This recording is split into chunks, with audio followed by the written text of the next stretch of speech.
Shalom Sobat Pena Katolik, kembali lagi di video Pena Katolik yang berjudul Beato Carlo Acutis di Mata Sang Ibu. Seperti apakah Carlo Acutis dari dekat? Bagaimana rasanya tinggal bersamanya?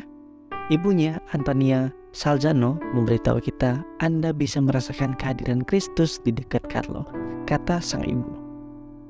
Baik dia dan suaminya menyadari sejak awal bahwa dia sangat istimewa.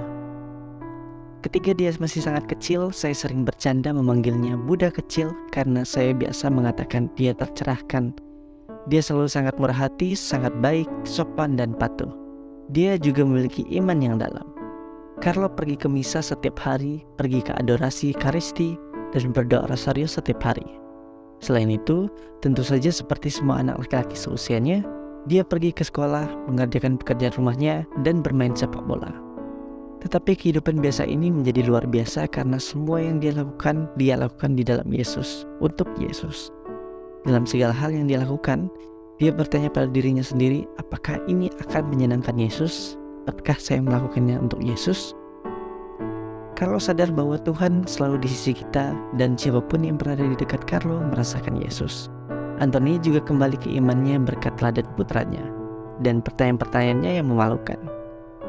Sejak dia masih kecil, dia akan mengajukan pertanyaan kepadaku tentang Yesus, tentang Bunda Maria, tentang malaikat pelindung atau kehidupan orang-orang kudus dan aku tak dapat menjawabnya, kata Antonia. Carlo Acutis memiliki banyak bakat dan selalu memanfaatkannya untuk orang lain. Dia sangat memperhatikan kebutuhan yang paling lemah dan termiskin, baik dari sudut pandang materi. Dia membantu sesama siswa dan mengambil selimut dan makanan untuk para tunawisma, bahkan menegur ibunya yang boros. Dari sudut pandang spiritual, dia adalah seorang katekis yang membuat pameran di internet, termasuk salah satu tentang mukjizat Ekaristi yang menjadi populer di seluruh dunia dan membuatnya terkenal. Yang menggerakkan dia adalah cintanya kepada Yesus. Dia ingin menginfeksi orang lain, dia ingin membantu orang lain. Kematiannya ketika dia baru berusia 15 tahun mengungkapkan kepada semua orang siapa Carlo Acutis sebenarnya. Dan bagaimana iman yang sederhana benar-benar dapat mengubah dunia. Menyaksikan kematian putra saya benar-benar berpikir ini adalah orang suci. Dia tidak pernah mengeluh, dia selalu tersenyum. Carlo benar-benar mengalami kematiannya sebagai perjumpaan dengan sang kekasih. 15 tahun kemudian Carlo Acutis dibeatifikasi dan tubuhnya ditemukan utuh meskipun secara teknis tidak rusak, khususnya jantungnya. Hati adalah simbol cinta dan rahasia Carlo kepada Kristus. Cinta menggerakkan dia untuk membuka diri kepada siapapun yang dia temui, bahkan dengan sapaan halo yang sederhana.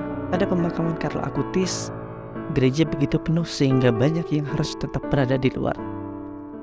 Saya berpikir bagaimana dia mengenal orang-orang ini. Mereka semua adalah teman yang dibuat Carlo dalam kehidupan sehari-harinya, ketika dia pergi membeli sesuatu di supermarket atau lewat dalam perjalanan sekolah. Jika Anda menempatkan Kristus sebagai pusat dan bertindak karena kasih kepada Tuhan, seolah-olah seluruh hidup Anda diterangi, seolah-olah matahari tiba-tiba membuat segalanya bersinar. Itulah kehidupan Carlo. Sekian video Pena Katolik kali ini. Jangan lupa like, komen, dan subscribe channel YouTube Pena Katolik. Sampai ketemu di video selanjutnya.